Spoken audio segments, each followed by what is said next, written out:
What's up, everybody? Bob with Bob's Outdoors here. Don't mean to get scary close up there, but anyway, give you a little update. I know last time I was a little frustrated, I guess.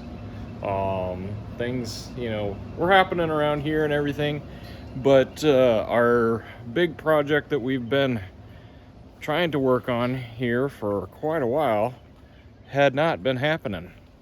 Well, I got news. We finally got poles in the air. Pretty awesome. I'm super excited. So they came, I'm trying to even think what days were what there. A couple days ago, drilled all the holes for the posts, and Moose, put down the string line. But anyway, then they showed up today. Lumber showed up last weekend. Well, I should say Friday and Monday. So it surprised me they delivered on Memorial Day. Yeah, they got all the posts set today. Got everything braced up. We're supposed to get some rain. It's actually cleared off. It's actually a really nice night right now. But yeah, posts are in. Like I think I've said, this will be. Get back here a little bit so you can see. So right here will be a 16 by 14 door, and then right here that will be a 10 by 10 door, and then around the corner here, can't tell now, but there will be a walk-in door right on the corner. And then these posts that are leaning yet, they're in the hole, but they have not been set. Those are for the front little lean-to or porch, whatever you want to call it. So yeah, I'm super stoked. Things will start happening now. They're going to probably come Monday. It's Friday today. Come Monday and put the rest of the framing on the walls, and then we'll be ready to do some concrete. So gonna get that going. And Nico, come here. Nico's heading down the hill way down there. Nico, come on. But yeah, most of the framing's there. Don't have our trusses yet. Those won't show up until probably after the concrete is poured. And then they'll wait for the concrete to cure so that we can go inside and set the trusses. This thing looks super tall. It's 28 foot. Well, I should say that longest post is 28 feet long. So it's in the ground like 56 inches, I believe. So I don't know, do the math, so 28 minus 5, 60 inches, I don't know, we're talking, 22 feet, something like that. I don't know, but I think that's right with the depth, but I'm not sure exactly if that depth is correct. But anyway, yeah, we used, I came out to help them with the ends, basically. Well, actually, we did pretty much 3 sides.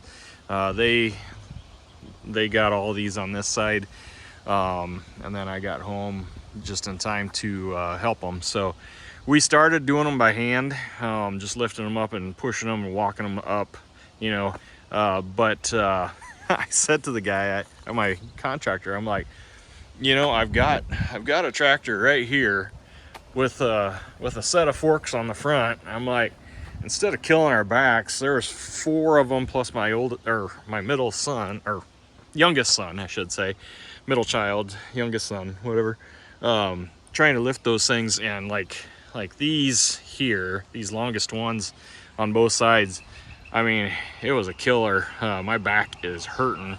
We did, I think, 3 of them on that side, and I was like, you know, let's try the tractor. And for some reason the contractor was kind of against that, but once we did one, I think he realized it's so much easier using the tractor with the forks, keeping the beam between the forks. You just drive forward and set it up, you know, and the post falls in the hole. I've done pole buildings before, but I hired this one done just because of the height.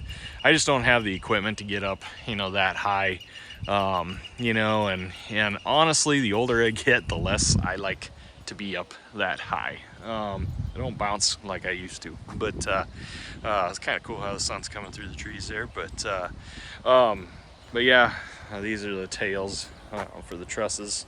But yeah, this is a Menards building. I have not been, or I was not impressed with just how the whole selling of the building went down. I mean, it was kind of chaotic, but I mean, so far, quality of the materials seems to be pretty good. There's a couple boards, you know, of course, that I think were corner boards to go around a corner, you know, but and you can see, let's see, like right here, you can see some of those green treated ones are kind of warped and stuff, you know, but I mean, you're gonna get that wherever you go. But yeah, it's been good as far as that goes, I guess, so far. We got a little bit of rain this afternoon just as they were finishing up, so it's a little tacky in here. What we'd be going through right now is that 16-foot door. Looks like it's dried up pretty well in here, but yeah, you get in here and it seems, when it was just stakes in the ground, it didn't seem that big. We'll go over to the corner here. Still got the string lines and everything set up, but we'll go over here, and I mean, you look across this thing and it seems like a monster when you're standing here like this, but yeah, I'm super stoked, ready to get this thing going. Feeling pretty good about, you know, where we're sitting now as far as financially. You know, it's a big pill to swallow when you're gonna do something like this, knowing that, you know, it's not a house, you're not gonna live in it, you know, but basically what you're doing is storing it and kind of a man cave type thing. So I mean, weighing all that out, it was one of those things that we talked about for a long time before we actually decided to pull the trigger. So so yeah, it's quite a deal, but I think we'll be super happy with it. It's funny, they started raising the posts today, putting the posts in the ground and everything, and we actually got our tax evaluation the same day. Ironic, I guess, telling us basically what our taxes were going to go up to, you know, for having this building here, our increase. And I tell you what, it's a shocker, but not really. I guess I shouldn't say a shocker. We knew roughly what it was going to do to our taxes, and we budgeted for that, you know, so that's something you need to think about. Sorry, didn't mean to have my finger in the camera there, but it's something that you need to think about if you're going to do something like this, because it's not just the initial cost, but you got to think about long term what it's going to do to your property, you know, insurance, you know, insuring this building on top of your house and the rest of your property too, you know. So make sure you weigh that all out. Dogs love that string line over there. Moose, drop it. But yeah, the other thing I wanted to talk to you guys about is, okay, so we have a Blackstone griddle, and I love it, you know, for griddle type things, but I really missed having a regular grill, and so I decided to get the Pit Boss. This is the Austin XL is what it's called. Yeah, there we go. And I didn't want to do a review on it until I had used it a few times. And very first thing I did is we had some big porterhouse steaks, which a porterhouse is like a big T-bone, and big thick one, you know, I guess is what I would compare it to.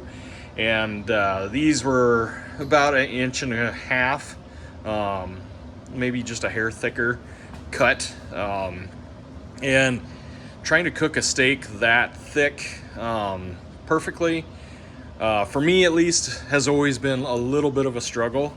And I missed being able to, you know, you guys know, if you follow the channel, we raise our own chickens, we raise our own beef, and I like being able to smoke things, or I missed being able to smoke things is what I should say.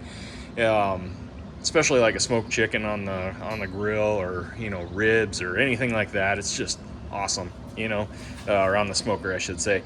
So, I mean, I kind of compromised. I know there's a lot of shaming for people, or people calling, you know, a pellet grill a smoker. And this is, you know, a pellet grill. But I'll tell you what, if you do it right, and you do it slow, and you do it low, you can make some pretty darn good tasty stuff, you know.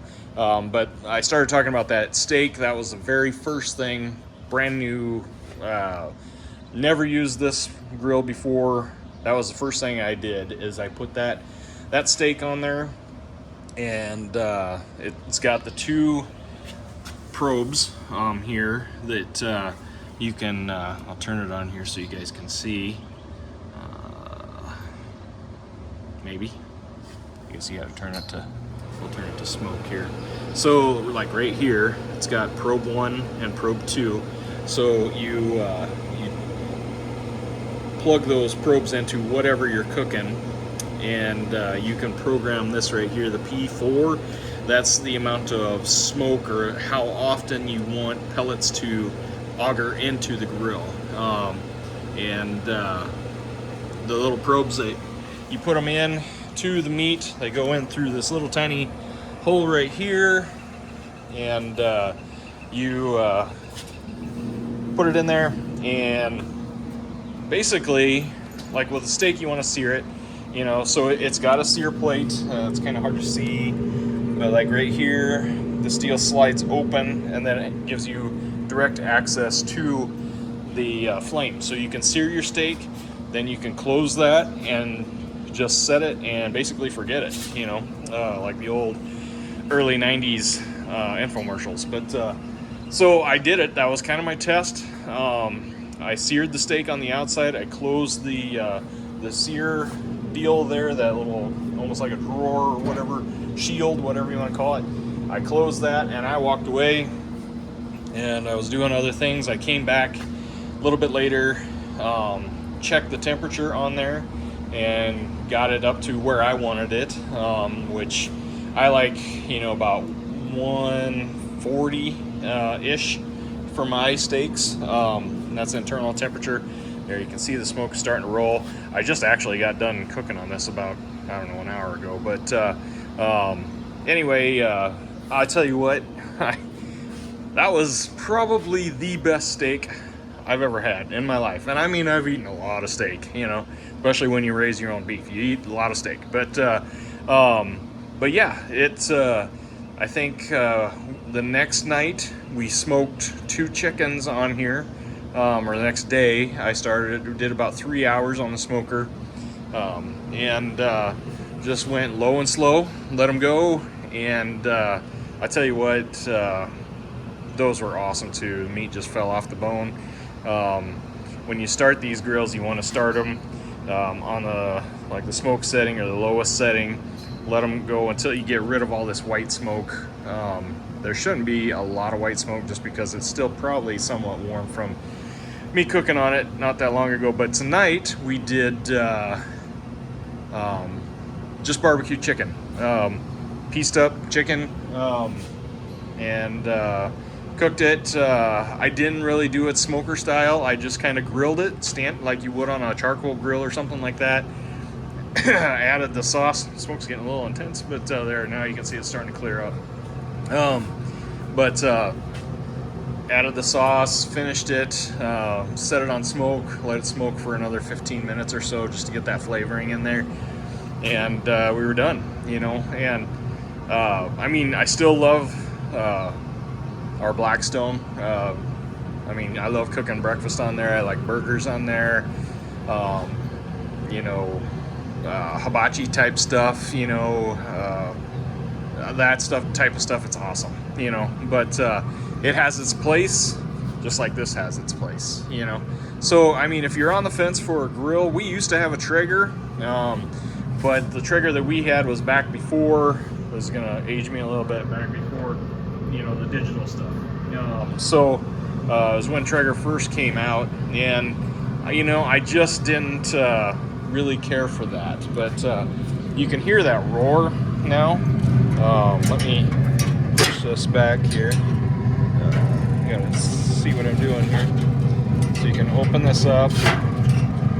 Some models have the rod on the side, but anyway, you open that up, and your flame is right there for searing and things like that. So I'm gonna close it back up so it kind of cooks off and get that barbecue sauce that was on there baked off of there. But anyway, I'll give you just kind of a tour around it, I guess. It's got this nice tray that lifts out, so like if you're carrying your chickens or whatever on there, you can set it on that tray, carry it out.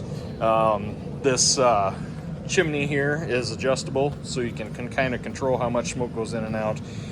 It's not, you know, top of the line by any means, but the big thing that I see with these grills, being in the business that I'm in, insurance and things like that, is you got to keep them out of wet weather, you know, because they just, you know, the water gets down in there and they just quit working, you know. So like tonight we've got this overhang here on the house, so I can bring the grill in underneath there, and you know, just cook under there and don't have to worry. Like, it was raining while I was cooking before, and you don't have to really worry, so that's good. But anyway, I would recommend the Pit Boss. I think they're good grills. There's different models. There's the Pro, there's another smaller one. I don't remember what all the names are, but yeah, yeah, so that's that. But there's been some people asking about the goats, so let's go check out the goats. I got first we'll stop by the chicks, because everybody's asking about those too. So we got some more Rhode Island Reds, and they're doing good. They're getting big. Not quite ready to lose the heat lamp yet, but yeah, they're doing good.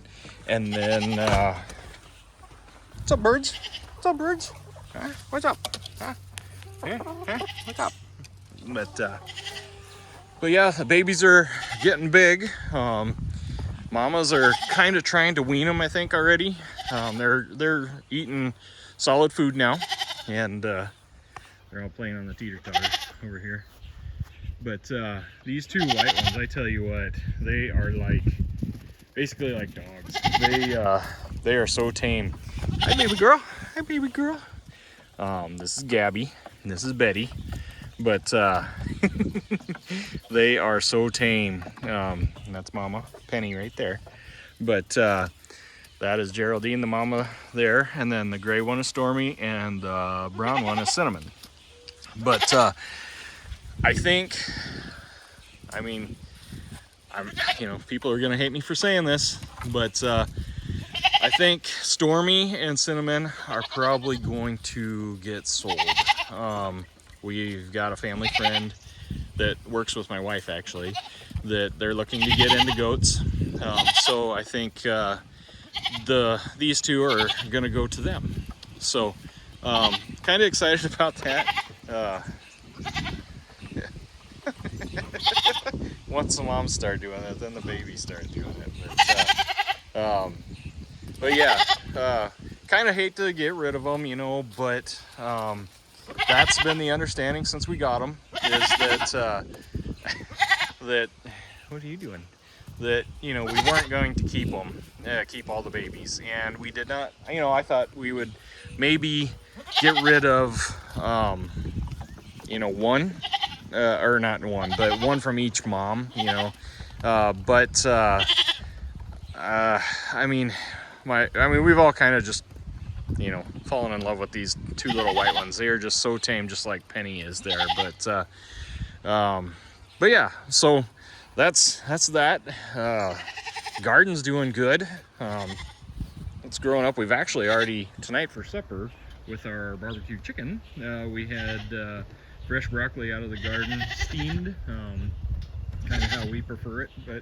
But I mean, I like it just with raw with dip too. But tonight we did steamed with some cheese on it, and that was really good. But the beans are getting tall. I need to get them trained so they start climbing this fence. Or excuse me, snow peas. The beans are on the other side over there. But yeah, that's about it for now.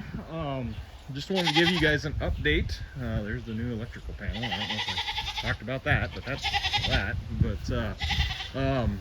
But yeah, so I'll keep you guys posted on progress with the building over here.